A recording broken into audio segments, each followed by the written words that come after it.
না এটার বাপ না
সন্ধ্যায় দেখছিলাম যে এমবিএ নিয়ে কথা কাটাকাটি হইতেছিল। ওর জামাই বলতেছে যে ও আমার ভাগিনার সাথে কথা বলতেছিল, তো বলতেছে কথা বলতেছে আমার এমবি শেষ করে ফেলতে।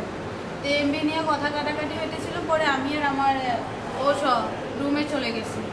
রুমে গিয়ে মোবাইলে গেম খেলতেছিলাম। পরে হঠাৎের ভিতরে আপু ডাকতেছে যে আমাকে ধর ধর ইয়া করছে, বৃষ্টি আমাদের ধর ধর। পরে দৌড়ায় বাইরে হয়ে আইসা দেখি সমানে কুপাইতেছে আপুরে।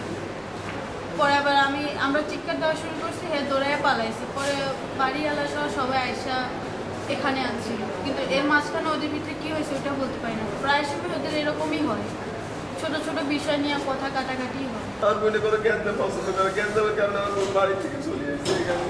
আমার গতকালকে আমি বাড়ি থেকে আসছি, বোনে আমার ফোন দিচ্ছে, তুমি আসো আসি আমার এখানে আসি দাঁড়াই না। আমি বোনকে বলছি বোন আমি তো আসবো না, আমার ওখানে চাকরি দেও। আমার সাথে যারা চাকরি করে ওরা বাড়িতে চলে গেছে, আমাকে বলছে তুমি আগামী শুক্রবার তোমার বোনের কাছে যাইও।